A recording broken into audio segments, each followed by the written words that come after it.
匕首，叫做白虎。带着这把匕首，可以去后九魂环了。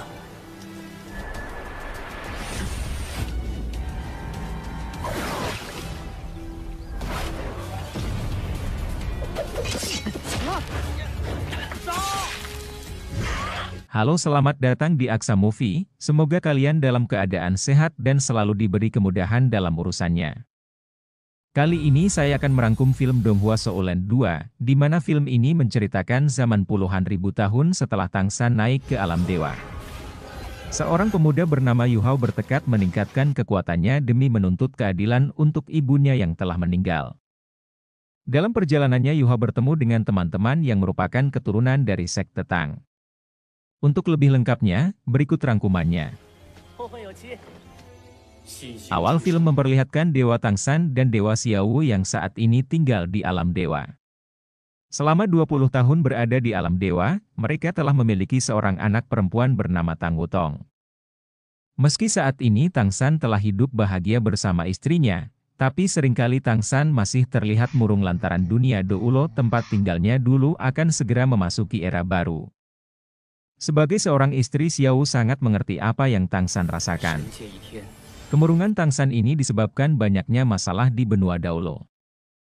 Dijelaskan satu hari di alam dewa setara dengan 1 tahun di bumi. Artinya Tangsan telah meninggalkan benua Doulo selama puluhan ribu tahun.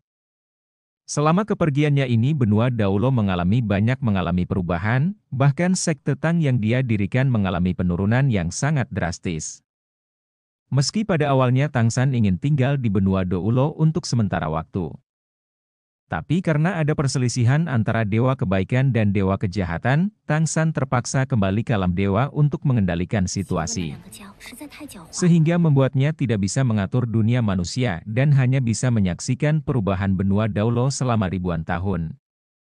4000 tahun yang lalu dunia manusia mengalami pergeseran lempeng hingga membuat benua Doulo bertabrakan dengan benua Ryu. Meski benua Doulo menjadi semakin luas, tapi juga menimbulkan banyak sekali perubahan. Kekaisaran Ryu mengibarkan bendera perang dengan seluruh negara di benua Doulo. Meskipun seluruh kekuatan di benua Doulo telah bergabung dan dilengkapi oleh senjata rahasia sekte Tang, tapi koalisi benua Doulo tetap saja dikalahkan oleh Kekaisaran Ryu. Benua yang awalnya hanya memiliki 2 kerajaan besar Xinglo dan Tiando, saat ini telah ada 4 kerajaan yang berdiri di benua ini. Kerajaan itu adalah Xinglo, Tianhun, Douling, dan Ryu. Kerajaan Xinglo menjadi kerajaan paling berkuasa saat ini, sedangkan kerajaan Tiando terpecah menjadi 2 kerajaan Tianhan dan kerajaan Douling.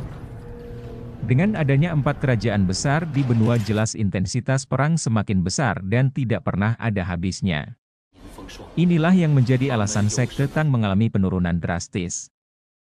Meski Tangsan adalah Raja Dewa, tapi dia tidak bisa berbuat apa-apa dan hanya bisa pasrah melihatnya. Xiaowu mencoba menenangkan Tangsan dan memintanya untuk tidak terlalu khawatir. Kemunduran sekte Tang bukan hanya dipengaruhi oleh perubahan dunia, tapi juga efek dari berkembangnya zaman dan teknologi. Meskipun ucapan Xiaowu ada benarnya juga, tapi sebagai seorang pendiri sekte Tang jelas Tangsan tidak ingin melihatnya musnah begitu saja. Menurut ramalannya di benua Doulo telah muncul seorang jenius baru, bahkan sangat dekat dengan sekte Tang. Ternyata Tang Wutong menguping pembicaraan kedua orang tuanya mengenai benua Doulo, sehingga membuatnya sangat tertarik dengan tempat tersebut dan memutuskan untuk turun ke dunia manusia.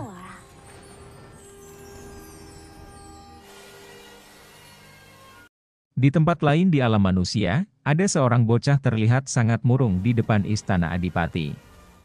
Bocah ini bernama Yu Hao, sekaligus orang yang akan menjadi pemeran utama di seri Souland 2 ini. Istana Adipati sendiri adalah sebuah tempat untuk para istri jenderal kerajaan Xinglo. Sedangkan Yu Hao adalah anak dari istri ketiga Dai Ho. Tapi ibu Yu Hao adalah seorang pelayan. Karena perang yang masih sering terjadi, Dai Hao harus pergi ke medan perang memimpin pasukan. Disinilah awal mula penderitaan Yu Hao dan ibunya. Tidak lama kemudian 2 prajurit yang sedang berpatroli tanpa sengaja menemukan keberadaan Yu Hao.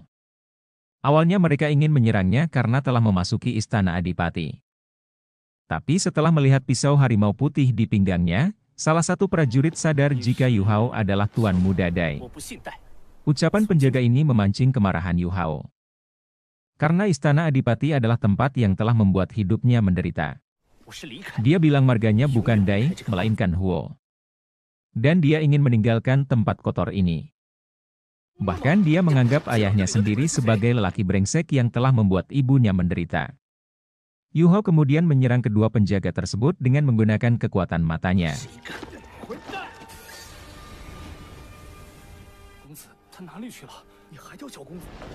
Beberapa saat kemudian dengan dikawal ratusan prajurit Dai Hao, atau bapaknya Yu Hao kembali ke istana setelah berada di medan perang selama 10 tahun. Yu Hao yang baru saja ingin meninggalkan istana tanpa sengaja melihat rombongan tersebut dan segera bersembunyi. Yu Hao kemudian mengingat kejadian di masa lalu, saat itu dia dan ibunya diusir secara paksa oleh istri pertama Dai Hao dari istana Adipati. Dari sinilah kebencian Yu Hao terhadap keluarga Adipati dimulai. Sang ibu dipaksa kerja siang dan malam hingga membuatnya jatuh sakit dan akhirnya meninggal. Sementara para istri lainnya justru menikmati kemewahan. Sebelum ibunya meninggal, dia sempat memberikan pisau harimau putih kepada Yu Hao. Pisau ini sebagai tanda bahwa Yu Hao adalah putra dari Dai Ho. Sambil menangis di depan makam ibunya, Yu Hao bertekad untuk mendapatkan cincin jiwa pertamanya dan menjadi seorang master jiwa. Tidak peduli berapa banyak waktu yang akan dia habiskan, Yu Hao berjanji akan membalas semua penghinaan yang diterima oleh ibunya. Setelah melihat beberapa petunjuk pada peta, Yu Hao akhirnya tiba di hutan Xingdou. Tempat ini merupakan hutan terbesar di benua Doulo, yang memiliki populasi monster paling banyak. Sebagaimana yang kita ketahui, setelah monster jiwa mati akan muncul cincin roh yang mampu diserap oleh seorang master jiwa. Dan master tersebut dapat menerobos hambatan dalam pelatihannya. Yu Hao berencana menggunakan belatinya untuk menangkap ikan di sungai. Namun perkataan sang ibu terpintas di benaknya. Di mana pisau belati harimau putih di tangannya itu sebagai tanda bahwa dia adalah putra Adipati. Oleh sebab itu Yu Hao mengurungkan niatnya menggunakan belati tersebut. Dengan mengandalkan matanya, Yu Hao berhasil menangkap ikan dan membakarnya.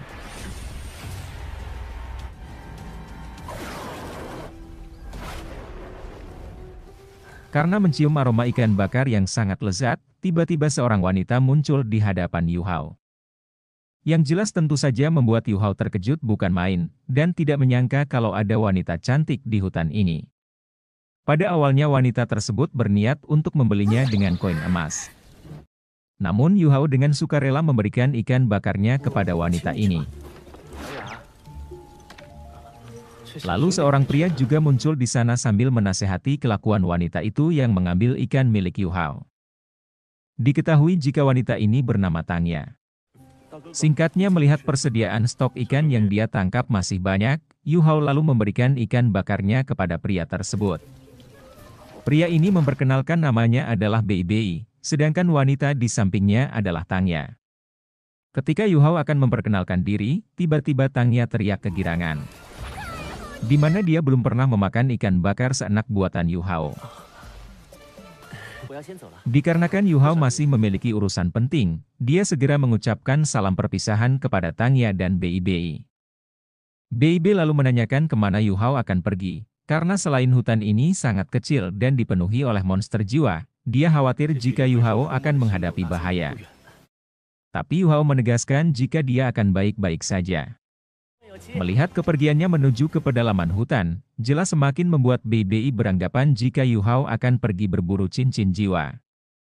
Bei Bei juga bisa merasakan kalau Yu Hao memiliki kekuatan spiritual. Tapi menurut Tangya kekuatan spiritual Yu Hao masih sangat lemah, dia takut akan terjadi sesuatu kepadanya. Oleh sebab itu dia meminta Bei Bei untuk mengikuti Yu Hao dari kejauhan. Setelah memasuki hutan Stardo lebih dalam, Yu Hao merasakan jika ada sesosok monster yang memantaunya. Dan benar saja, tidak berselang lama kemudian dia langsung diserang oleh salah satu monster jiwa. Meskipun pergerakan monster ini sangat cepat, tapi Yu Hao mencoba menghindar dari monster tersebut.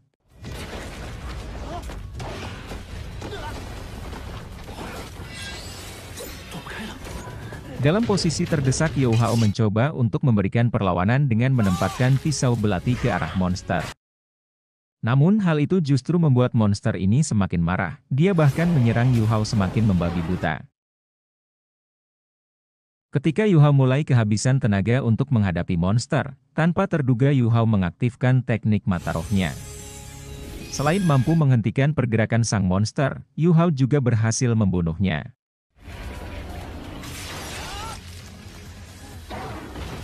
Sayangnya karena kekuatan spiritualnya masih sangat lemah, Yu Hao hanya bisa menyaksikan cincin roh keluar dari tubuh sang monster dan tidak mampu untuk menyerapnya. Bersamaan dengan itu tiba-tiba, dia tanpa sengaja melihat sosok binatang es muncul di hadapannya, bahkan seketika area di sekeliling berubah menjadi sangat dingin. Yu Hao tidak bisa melihat dengan jelas binatang apa yang berada di hadapannya saat ini, karena tidak lama kemudian dia tak sadarkan diri. Di dalam lautan kesadaran Yu Hao, binatang itu sangat gembira karena akhirnya dia menemukan tubuh spiritual. Tapi dia sedikit kecewa karena mengetahui jika tubuh Yu Hao sangat lemah, dan bertanya-tanya kenapa tubuh Yu Hao begitu rapuh. Ketika lagi asik meneliti lautan kesadaran Yu Hao, tiba-tiba dia dikejutkan dengan munculnya sosok makhluk yang berniat untuk merebut Yu Hao dari tangannya. Bisa dibilang sosok ini adalah aura dari tubuh Yu Hao. Meskipun sempat terjadi perdebatan, namun binatang tersebut menyadari jika kekuatan di antara mereka berdua tidak saling bertentangan. Sehingga dia segera memulai proses penyatuan ke dalam tubuh Yu Hao. Tidak lama kemudian Yu Hao tersadar dan kebingungan dengan tempat tersebut. Binatang ini menjelaskan kalau ini adalah lautan kesadarannya atau bisa juga disebut lautan jiwa. Dan tempat ini akan menjadi rumah barunya. Mendengarkan penjelasan itu membuat Yu Hao semakin penasaran siapakah sosok yang berbicara dengannya itu. Dia ragu kalau dia sedang bermimpi. Yu Hao lalu bertanya lagi apakah itu alam jiwa. Binatang tersebut menceritakan jika alam jiwa atau lautan spiritual merupakan tempat penyimpanan kekuatan. Dikarenakan Yu Hao memiliki roh pelindung, maka tempat inilah berkumpulnya kekuatan itu. Binatang ini bernama Sky Dream, dan merupakan binatang pertama dalam sejarah yang memiliki cincin roh kebijaksanaan sekaligus binatang paling langka dalam sejarah benua Daulo. Bahkan dia telah memiliki kultivasi selama 1 juta tahun. Meskipun Yu Hao mulai mengerti dengan situasi saat ini, tapi dia juga masih bingung kenapa Sky Dream yang berusia 1 juta tahun justru memilih dirinya. Terlebih lagi dalam catatan, cincin roh pertama seorang master roh tidak boleh melebihi kultivasi 400 tahun. Sky Dream lalu menjelaskan jika hal ini terpaksa dia lakukan, dikarenakan nyawanya saat ini sedang terancam. Mengenai detailnya dia berjanji kepada Yu Hao akan menceritakannya di masa depan. Kemudian Sky Dream meminta Yu Hao untuk melihat sebuah bola cahaya di hadapannya, yang mana kekuatannya saat ini telah tersegel ke dalam benda tersebut. Untuk sementara waktu Yu Hao hanya akan memiliki cincin 400 tahun. Tapi seiring berjalannya waktu, setelah Yu Hao berhasil menerobos maka kekuatan cincin bersama kapasitas kekuatan fisiknya juga akan meningkat signifikan. Bahkan kalau di kemudian hari Yu Hao mendapatkan cincin roh lain, cincin itu bisa berubah-ubah. Meskipun Sky Dream tidak memiliki tulang roh yang bisa dia berikan kepada Yu Hao, tapi dengan identitasnya sebagai binatang roh 1 juta tahun dia mampu memberikan 4 atribut kepada Yu Hao. Yang bisa digunakan untuk memberikan dukungan kepada orang lain. Sky Dream memiliki kekuatan dengan atribut es. Tapi karena tubuh Yu Hao masih sangat lemah, maka atribut itu belum memiliki bentuk sampai Yu Hao mendapatkan cincin roh atribut es nantinya. Dikarenakan saat ini tubuh Yu Hao masih sangat lemah, Sky Dream memintanya untuk terus berlatih dan meningkatkan kekuatan.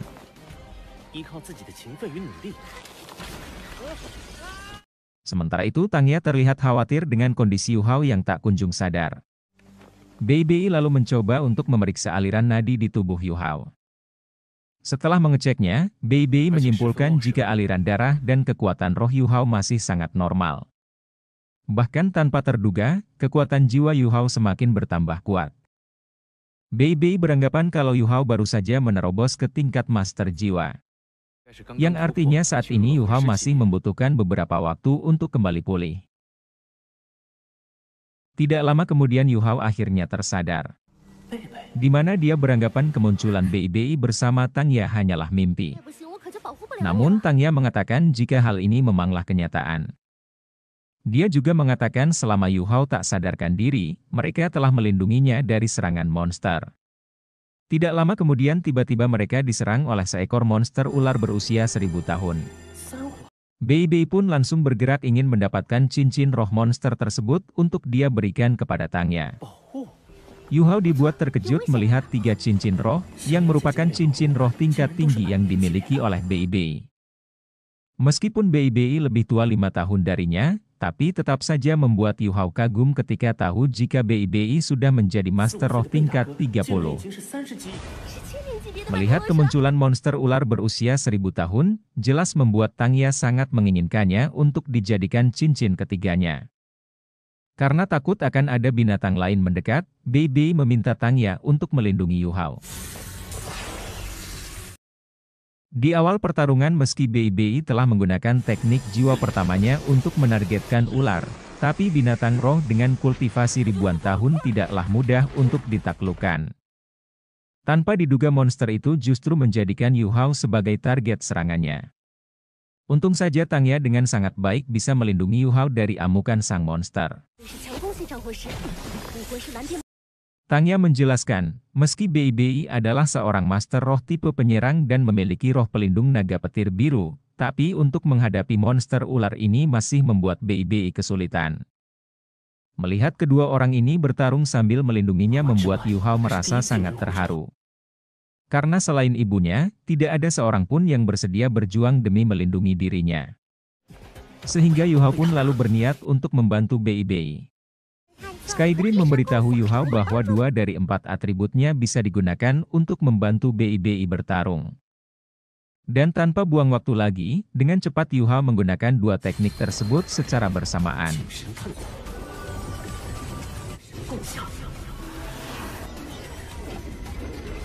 Menyadari efek dukungan yang diberikan Yu Hao, jelas membuat Bei Bei dan Tang Ya sangat terkejut.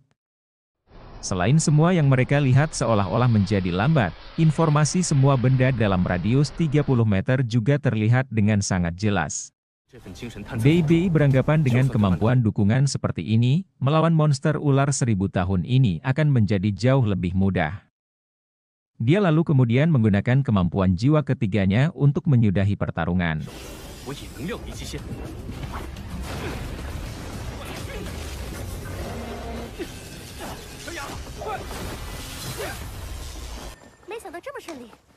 Setelah monster ular itu mati, Tang Ya lalu segera memanfaatkan waktunya melakukan penyerapan jenis roh ketiganya. Sementara itu Bei Bei mengucapkan terima kasih kepada Yu Hao. Karena jika tanpa bantuan dari Yu Hao, dia belum tentu bisa membunuh monster ular tersebut. Namun Yu Hao beranggapan bahwa ini adalah bentuk balas budinya, karena mereka sebelumnya juga telah menyelamatkan nyawanya. Yu Hao juga penasaran, sebenarnya apa roh pelindung Tang Ya? Bei Bei lalu mengatakan kalau pelindung Tang Ya adalah rumput biru perak. Ucapan Bei Bei jelas membuat Yu Hao sempat terkejut, pasalnya Dewa Laut Tang San pendiri sekte Tang juga memiliki roh pelindung tersebut. Ketika dia masih kecil dulu ibunya pernah bercerita, jika 10.000 tahun yang lalu ketua sekte Tang pertama alias Tang San memimpin 7 monster Shrek menghancurkan kekaisaran Wuhun.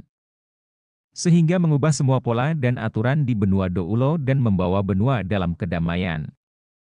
Hingga akhirnya Tang San berhasil melewati pembatas Master Roh dan menjadi seorang dewa abadi. Sejarah ini telah menjadi legenda di seluruh benua Doulo, jadi tidak mungkin tidak ada yang mengetahuinya. Bei Bei melanjutkan meski roh rumput biru perak milik Tang Ya bagus, tapi jika dibandingkan dengan rumput biru perak milik Tang San masih ada banyak kesenjangan. Namun posisinya saat ini adalah ketua sekte Tang.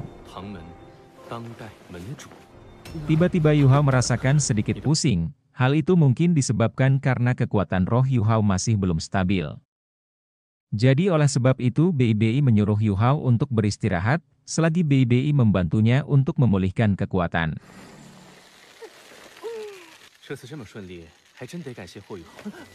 Keesokan harinya setelah Yu Hao tersadar, Tangya bertanya kepadanya apakah dia berminat bergabung dengan sekte Tang.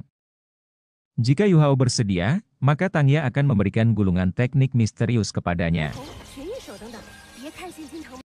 Tawaran ini tentu tidak akan Yu Hao sia-siakan. Selain dia tidak memiliki keluarga, bakatnya juga sangat buruk. Bertemu dengan Bei Bei dan Tangya adalah keberuntungan bagi Yu Hao. Sehingga dengan cepat menegaskan jika dia bersedia bergabung dengan sekte Tang. Dia siap mencurahkan seluruh usahanya untuk membantu Tangya mengembalikan kejayaan sekte Tang. Kemudian mereka segera melanjutkan perjalanan kembali ke kota. Selama dalam perjalanan, hubungan mereka juga semakin akrab. Bahkan atas permintaan Tangya, Bei Bei seringkali mengajari Yu Hao teknik rahasia sekte Tang.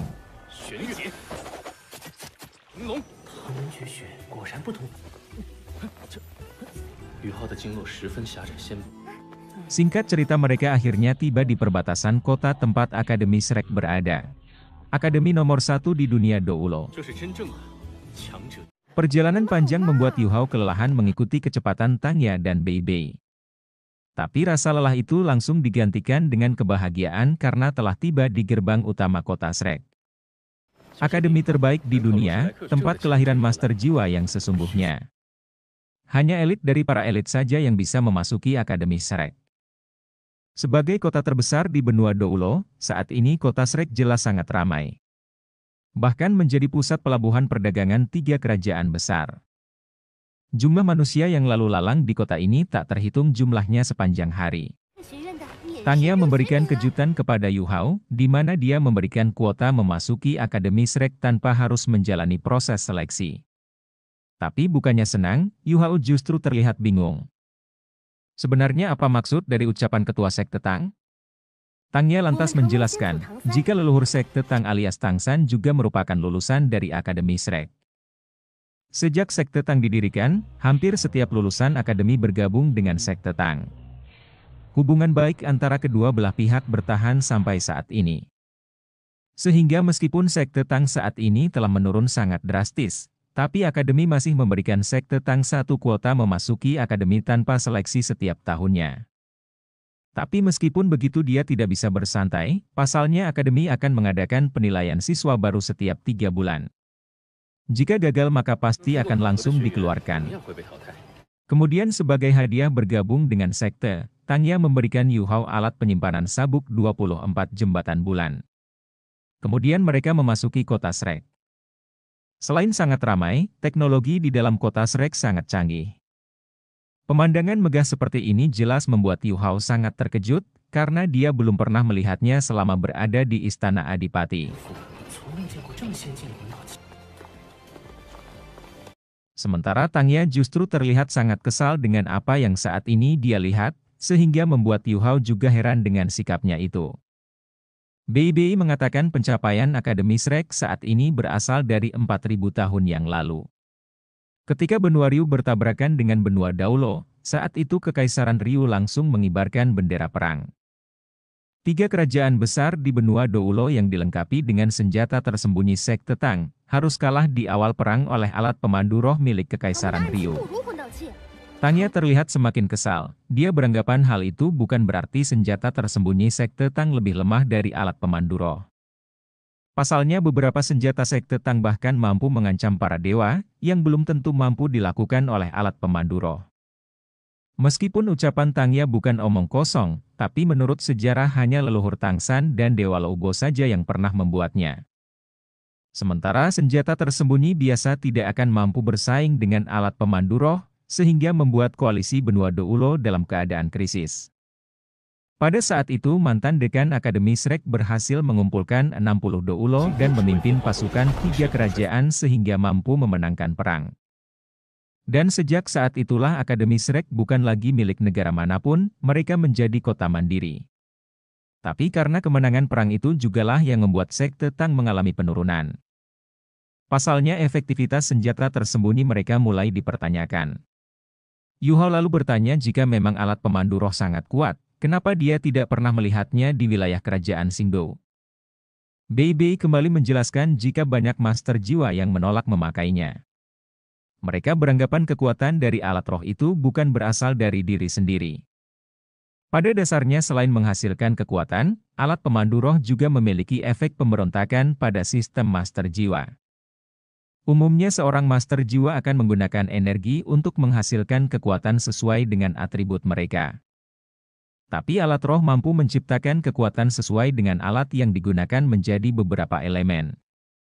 Bahkan master dengan tipe api, mampu menggunakan kekuatan elemen es, yang menyebabkan efektivitas cincin roh mereka menjadi menurun drastis. Meski penduduk asli benua Doulo mulai menerima keberadaan alat pemandu roh, tapi hanya pada kalangan bawah saja. Sedangkan kalangan atas tetaplah menolaknya dengan keras.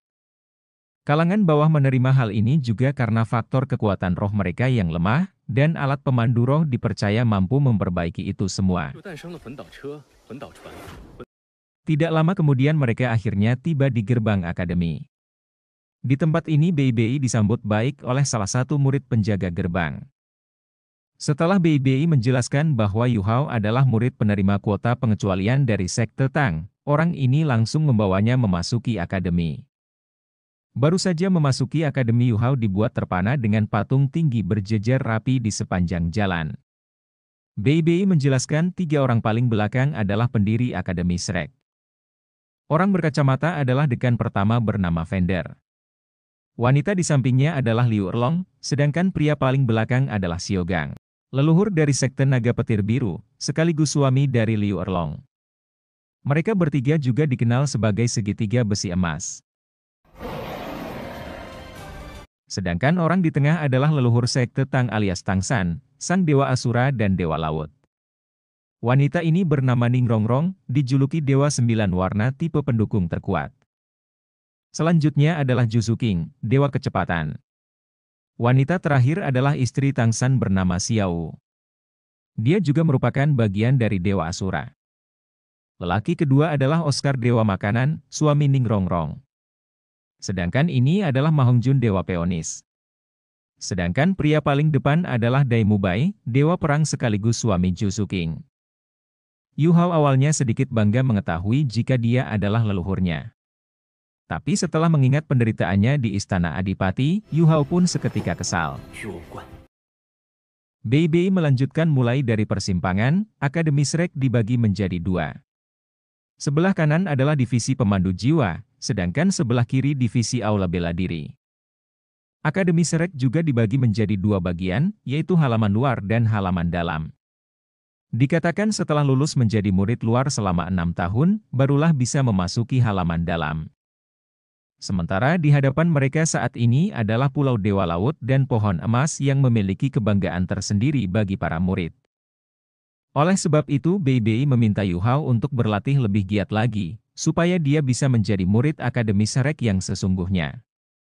Kemudian Tangya mengatakan, karena dia bersama Bei telah menjadi murid halaman luar selama 3 tahun, mereka berdua akan berkesempatan mengikuti ujian halaman dalam beberapa tahun lagi. Mendengarkan ucapan ini membuat Yu Hao sempat bertanya-tanya. Bagaimana mungkin dengan kekuatan Tangya dan Bei, mereka masih belum bisa memasuki halaman dalam. Bei melanjutkan kalau para murid halaman dalam adalah satu dari sejuta jenius. Menurut cerita pernah ada salah satu senior halaman dalam yang memiliki bakat kemampuan di luar nalar. Senior itu bahkan memasuki hutan Starlos seorang diri, dan mengalahkan 3 binatang jiwa 10.000 tahun hanya dengan tangan kosong, lalu membawanya kembali ke Akademi Hidup-Hidup. Akhirnya mereka tiba di gerbang penginapan, di tempat ini juga berdiri beberapa patung para master legendaris yang bergabung ke Akademi Shrek pada masa itu. Masing-masing dari patung tersebut memiliki atribut tersendiri. Salah satu pengurus Akademi Shrek memberikan seragam dan lencana kepada Yu Hao. Dikarenakan asrama tepat di belakangnya, Bei meminta Yu Hao untuk pergi sendirian. Sebelum pergi Bei mengatakan jika dia akan menanggung semua biaya sekolah Yu Hao selama 1 tahun, dan tahun berikutnya Yu Hao harus bekerja keras untuk membayarnya sendiri. Karena Yu Hao belum mengetahui letak kamar asramanya, dia menyempatkan diri untuk bertanya kepada seorang kakek yang lagi berbaring santai.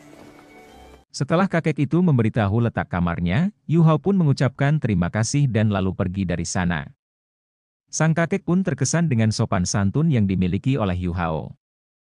Di mana kakek ini adalah Master Pavilium Dewa Laut, atau Direktur Utama Akademi Shrek saat ini. Setibanya di kamar, Yu Hao kembali dibuat terpana dengan kecanggihan teknologi di sana. Di mana seluruh ruangan telah dirancang menggunakan alat-alat modern. Karena teman sekamarnya belum tiba, Yu Hao pun memanfaatkan waktu luang itu untuk melakukan kultivasi. Skydream beranggapan kalau teknik surga misterius milik sekte Tang ini sangat cocok untuk Yu Hao. Apalagi teknik mata iblis ungu sangat sesuai dengan roh pelindungnya. Dua kombinasi keterampilan ini akan membantu Yu Hao untuk mempelajari keterampilan menyerang level dasar. Setelah menjelaskan semuanya, Skydream meminta Yu Hao untuk terus berlatih, sementara dirinya akan tidur. Dia akan kembali bangun ketika Yu Hao berhasil menerobos dan membutuhkan cincin roh. Tanpa terasa Yu Hao menghabiskan waktu untuk berkultivasi hingga malam hari. Dia pun kemudian pergi keluar untuk mencari makan malam. Meskipun hidangan di tempat tersebut sangat enak, tapi karena Yu Hao tidak memiliki uang dia pun memutuskan kembali ke kamar. Yu Hao teringat dengan perkataan BI, di mana akademi luar akan memberikan beberapa misi kepada seluruh murid. Sehingga dia berencana mengambil tugas itu agar memiliki uang lebih. Ketika ingin kembali ke kamar, Yu Hao tanpa sengaja melihat kalau teman sekamarnya sudah tiba. Dan ketika Yu Hao membuka pintu kamar, seseorang telah menyambutnya.